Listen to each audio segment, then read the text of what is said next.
Welcome to Safety Shorts. Whether you're listening in for a toolbox talk or just tuning in to see what's new and reflect on safety, we hope our episodes are the perfect bite-sized portion to fit in your day. From this series, you can expect to hear about safety tips and best practices, learn about new ideas, and most of all, listen to safety stories from our industry guests and hear about their lessons learned. Hi, I'm Emily Hargrove, Director of Occupational Health and Safety for NSSGA. Thank you for joining me for this episode of Safety Shorts. It's July and summer is in full swing, and with it comes summer heat and summer sun. The sun is one of the most common and overlooked hazards workers face. Joining me today to talk sun protection is Katie Woodhall, Director of Safety with Stone Products and the Beaver Companies. Katie, welcome, and thank you so much for joining me today. I really appreciate it. Thanks for having me. So when I reached out to you to ask you about being on the podcast and talk about sun protection, I loved your response. Well, I am very fair-skinned and very Norwegian, so I'm very familiar with taking extra precautions when it comes to the sun. So often we share stories, and I think everyone probably has a personal story about sun protection or lack thereof. So what's yours? I would have to say that it is actually most recently with the Beaver Companies. We have a lot of job sites down in the South between Virginia and North Carolina. And when I get out on job sites, my habit is to walk site with whatever supervisor is available. And that typically ends up being silt fences or large scale projects. And time catches up with you and you don't realize how long you've been exposed to the sun. One of the first times I was down visiting a project in Virginia, I didn't think about it. I did not fully protect myself with any kind of sunscreen before I went out for my walk. And before I know it, it was about an hour and a half later. And I had realized very quickly that I had given myself quite a sunburn from the exposure. You mentioned that you have a lot of experience with sun protection. And that when you were walking around, you realized very quickly how it was affecting you. But that might not be the case for everyone. Well, I think that everybody's reaction to this and their level of vulnerability to it is different. For myself, because I'm fair-skinned, and anybody who is fair-skinned has a lower level of melanin, which makes them really vulnerable to the UVB rays, which is actually what causes your sunburn. For me, it was a very strong realization to know that in 10 to 20 minutes, I could be sunburned and know that's different for everybody. Sun exposure can affect us in two ways. It's the long-term effects of it and then the immediate effects of a sunburn. And often because some people don't sunburn, they may not respond to how severe the long-term damage can be. So Katie, why should people who work outdoors in mines, quarries, the folks in the aggregate operations care about sun protection? Well, statistically, they have much higher potential to develop skin cancer. It's actually 2 to 3 times higher rates than any other group. But it also impacts the business side of things. We talk about it being very personal, about someone's personal health. But from a business standpoint, when companies or individuals invest more in protecting themselves from UV and sun exposure, it actually has been shown that they have a 23% higher productivity rate. So it's better from a business standpoint because the healthier people are, the better the productivity.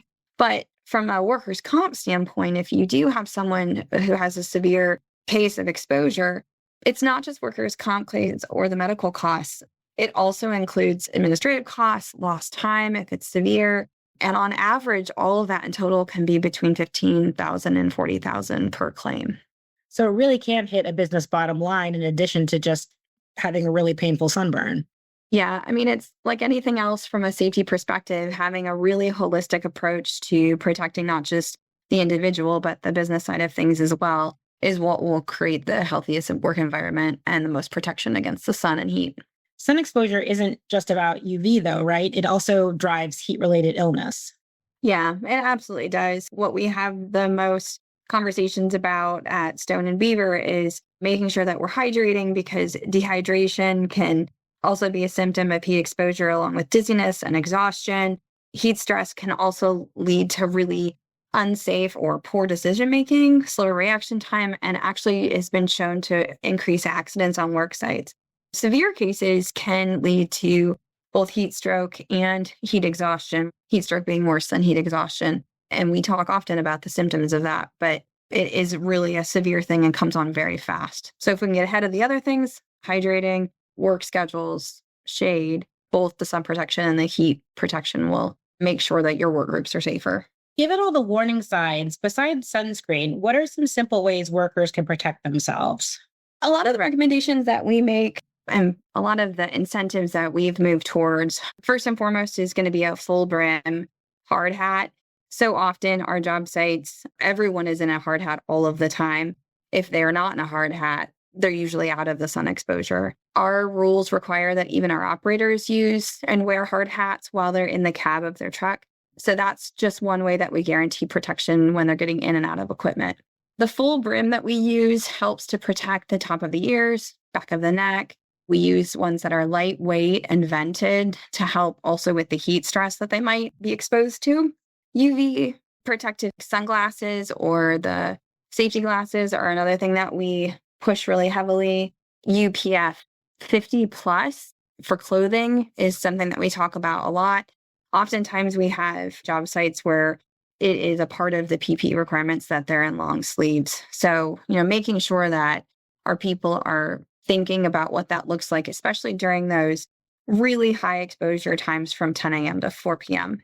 Even with all the options available, I think there's still a lot of misconceptions about sun safety that can lead people to let down their guard. What are some of the most common myths people believe about sun protection that just simply aren't true?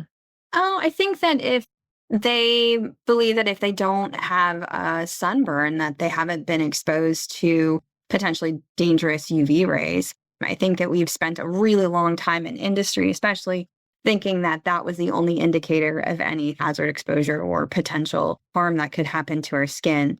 I think that we also think that if somebody is in a piece of equipment or in a closed cab vehicle, that they're not exposed to those UVs, and the amount that you can still get through a window after working a 10-hour day or a 12-hour shift, it's pretty significant.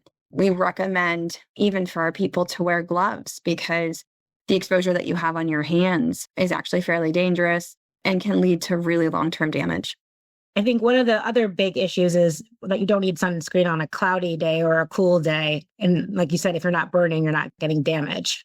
Myth or not, my mom used to always say that you had to be even more careful when the clouds were out when they weren't out because of the reflections that you could be exposed to, I suppose, for that. And so it was practice for us growing up. I'm originally from Minnesota. We were always on the lakes, and it just was a habit of ours to always be putting on sunscreen. We would always complain about cloudy weather. My mom would always say, "You're still exposed." Exactly. I think that's a really good point. And especially your point about enclosed cabs and equipment and that sun damage can still come through those windows.